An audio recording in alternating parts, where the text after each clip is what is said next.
I felt a sense of relief as the bell rang, marking the conclusion of another school day. As usual, I had planned to run straight home, avoiding the after-school crowd. But today, Mr. Harris, our history teacher, caught me before I could slip away. "Elliot, a word, please," he called out, his voice stern. As I froze, my heart sank. I'd forgotten to turn in my history project again. I approached his desk reluctantly, avoiding eye contact. "Where is your project, Elliot?" His tone was calm but insistent. "I'm really sorry, Mr. Harris. I left it at home. I promise I'll bring it tomorrow," I stammered. He sighed, a familiar look of disappointment settling on his face. "Ellie, this is the third time you've forgotten. I'm afraid I have no choice but to give you detention." I nodded, accepting my fate. Detention wasn't new to me. In fact, I was beginning to feel like I had a reserved seat there. When I finally got home, Mom was already waiting for me, her expression a mix of frustration and concern. "Ellie, I got a call from your school." "Again?" "I'm sorry, Mom. I just forgot, okay?" I muttered, heading to my room before she could lecture me further. As I passed by my little brother Max's room, I heard him talking to someone. I paused, listening. He was speaking in a hushed tone, like he was sharing a secret. "Who are you talking to?" I asked, pushing his door open. Max was sitting cross-legged on the floor, a small candle flickering in front of him.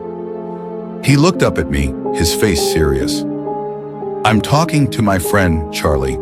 He knows things." I frowned. Max had been talking about Charlie for a few weeks.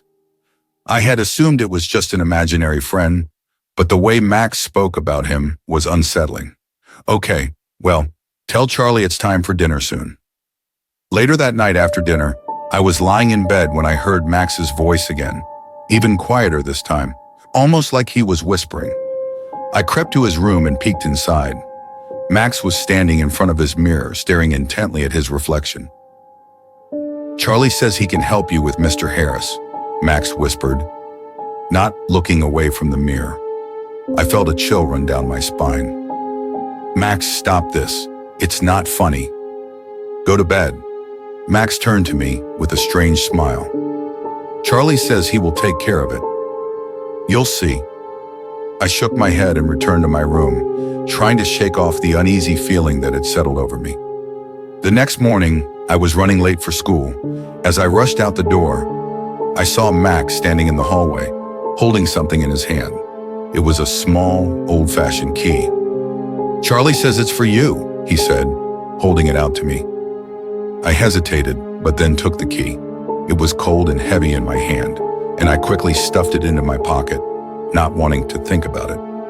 When I arrived at school, there was an unusual buzz in the air. I heard snippets of conversations as I made my way to class. Something about Mr. Harris. When I entered the classroom, it was clear something was wrong. The students were all whispering, eyes wide with shock. "Did you hear about Mr. Harris?" one of my classmates asked me. "No, what happened?" I inquired, feeling a knot tighten in my stomach. "They found him in his house this morning," she said, her voice barely above a whisper. "He spent the entire night locked in his attic. No one knows how he got there, but he's in the hospital now. They said he might not make it."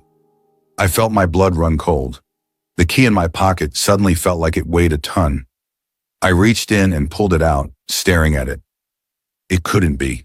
Could it? That night I confronted Max. "Max, what did you do? What did Charlie do?" Max looked at me with innocent eyes. "I told you, Elliot. Charlie helps people. He helped you." I grabbed him by the shoulders, shaking him slightly. "Max, this is serious.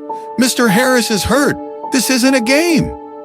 Max's expression changed. His face darkened. "Charlie says you shouldn't be angry. He only did what you wanted." I let go of him, backing away. No, I didn't want this. I didn't want him to suffer harm. Max's eyes seemed to darken. A shadow passed over his face. "Charlie says you need to be careful, Elliot. He doesn't like it when people aren't grateful." I stumbled back to my room, locking the door behind me. I could still feel the cold metal of the key in my hand. I didn't sleep that night. The shadows in my room appeared to stretch and move in the dark, creeping closer with each passing hour. The next day, I skipped school, too afraid to leave my room. But as evening fell, I knew I had to confront Max again. I needed answers. I found him in his room, once again standing in front of the mirror. His reflection seemed darker, more twisted than usual, like a shadow lurking behind him. "Max, you have to stop this," I pleaded. "Please tell Charlie to leave us alone." Max didn't turn around. "It's too late, Elliot. Charlie dislikes receiving instructions. And now, he's angry." Suddenly the room went cold and the lights flickered. I felt a presence behind me, a chill that seeped into my bones. I turned to look in the mirror, and that's when I saw it. A shadowy figure standing right behind Max, its eyes glowing with a malevolent light. Before I could react, the figure lunged, and the mirror shattered into a million pieces. I screamed, stumbling backward and falling to the floor. When I looked up, Max was standing over me, his eyes vacant, his voice eerily calm. "Charlie says it's time to play a new game, Elliot. A game of shadows." The room plunged into darkness, and I felt the shadows closing in, their cold fingers reaching for me, and then everything went black.